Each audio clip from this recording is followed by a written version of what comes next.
Hey, what's up? Lightboltjoe here. Today we're going to discuss the brand new 2023 Disney Plus original film, The Naughty Nine. This is an hour 24 minutes. It goes super fast. It's super fun. I love it. It surprised me.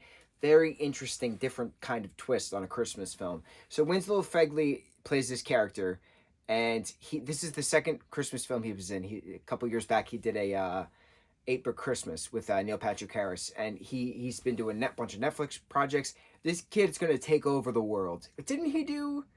He did something else for Disney. He did something else for Disney. What was it? I gotta look back. He's good.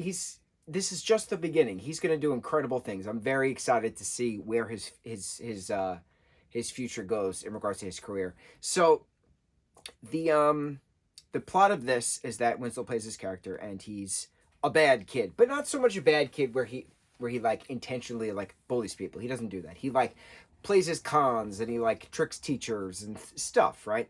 So he has a very good sister, and he's the bad child. So Christmas comes, and him and his friends wind up not getting what they had asked Santa for Christmas, and they're like, oh well, clearly we're on the naughty list. And one of their friends has been tracking via algorithms and such, mapping things in regards to who is a naughty child across the globe, where Santa's workshop is located, and they devise a plan to stow away on a cargo plane that their dad's company is in charge of in regards to airplane moving product and cargo, right? So Derek Thaler plays this character. He plays this pilot who sees Santa Claus, and none of his coworkers believe him. So he agrees to help his boss's kids and their friends get to the North Pole for proof. He wants a picture with Santa, and the kids want their gifts. So it's a heist. It's a break into the North Pole heist to get their gifts. It's just so cool. It's so different. We've never seen something like this before, and it's fun along the way. And the kids are, talking and growing, and Winslow's character realizes, he changed his sister. His sister's now on the naughty list, and he can't have his sister on the naughty list. She's on the naughty list because of him. So he then saves everybody, and he turns himself into Santa Claus, who's Danny Glover, by the way, which is just, did not expect that, did not see that coming. Worked so well with in regards to him playing this older character and this wise Santa Claus. Very cool. Having him take a picture with Derek, selfie-wise, was pretty fun too. But having that heart-to-heart, realizing that he doesn't want to stay on the naughty list. Winslow's character doesn't want to stay on the naughty list. He doesn't want his friends to be on the naughty list. He doesn't want his sister to be on the naughty list because she's on the naughty list because of him. How does this change? And he can't get off the naughty list at present, but each day you have the choice to do something better, to better yourself, to better others. And that's how you wind up cutting off the naughty list. So it's not an immediate thing, it's a future thing. Very cool. It was a great conversation that they all had in regards to accepting the consequences, but they realize that they can change. You can change it. You can change it. Depending what you decide now dictates what can potentially happen then. It's very cool. What happens next? That's because then is past. Next is future. There we go.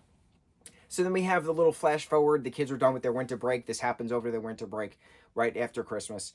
And they go back to school. And then, Winslow's character is called back to the principal's office. And he's like, no, what you think I did? I didn't do it. And it turns out it was Santa Claus. And he's like, I'm desperate, but I need the help of the Naughty Nine. And then we cut to credits. So it's like, what a cliffhanger. What's going to happen next? Is there going to be a sequel? What could Santa possibly need these Naughty Nine heisters to be a part of? What I really loved about this, my favorite part of this entire film, and again, I don't surprise easily, I say this many times, there's been a few Christmas projects we've reviewed over the last 2 months, because we're approaching 2 months worth of Christmas projects that we've been reviewing. This surprised me a lot, specifically when the kids first break in and they go into the big elf party, because all the elves are having a party because it's the end of Christmas and they can, celebrate and then start on their next bit, right? Costuming was great. Set design's amazing. Music was fantastic. The score, cinematography. This was a wonderful film. TVG film. There were so many different cultures represented in this elf party. And it was so amazing. And I talked about this, I don't know how many reviews ago. It was the only Lifetime Christmas project of this sitting that we talked about, of this year's worth of Christmas reviews that we talked about. I don't remember what it's called, but it was this editor was trying to get this Puerto Rican Christmas book, children's book published, but her editor didn't want it because Christmas has to have snow, but there is no snow in Puerto Rico. So there's different cultures have different versions of Christmas and celebrations and things. So, and we talked about that with talking about the Klaus family with that Danish Netherlands area of the world. We talked about that with the Home for Christmas 2 seasons worth, that Swedish Norwegian project, right? Which wasn't good, but it was still neat to see different cultures represented within Christmas celebrations. All these elves were having different cultural celebrations. You had these Latinx group of elves singing some song, which I'm not familiar with, but then one of the little girls, Dulce, she knew exactly what they were singing, and she goes and sings with them. One of the, who was it? The Filipino kid, he was eating one of the, I don't know, some specific kind of Filipino dessert, and he said, "Don't tell my Lola this is better than hers," or something like that. And it's just neat seeing these different cultures represented within this elf celebration. You had these Italian elves singing something, you had these Nordic elves singing something, doing something. It was really cool having the different culture representations. And one of the kids references this. He says, it's all a scam. That, being on the naughty list, it's all a scam. Each culture has their own version of Santa or an anti-Santa, to trick kids into behaving. The Germans have Krampus and the Japanese have Santa, whatever that anti-Santa is. It's just very neat how they had these open conversations, and then you see these different things within this particular celebration, and nobody was questioning it. It was just like, this is it. This is how it is. Each place has a different thing. Each culture has a different celebration representation of Christmas. What's Christmas to you? It was so poetic because it's hard to put words to that, to see that we not me. And I talk about we not me constantly, that whole concept we not me. And to see it in this Disney Christmas film, I didn't expect it. I didn't expect to see a we not me moment. And it was this whole elf celebration, a worldwide elf celebration. It was beautiful. It was beautiful.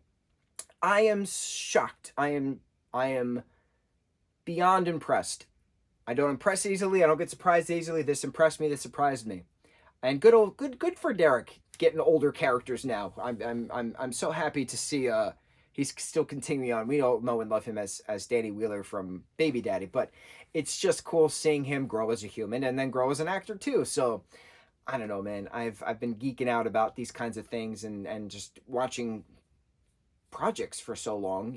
I've been studying this for quite some time. I've picked up a lot of different aspects within the technical aspect, but within the acting aspect as well. And to watch somebody grow as an individual, physically, mentally, and then grow within their career, it's cool. It's cool seeing it. It's cool championing them. It's cool that people are not problematic and they have successful aspects. And you see the good people do good things, and it's just a wonderful time. Wonderful time. The Naughty Nine. There we go. Ending off on a rhyme. On to the next review. Mucho mahalo.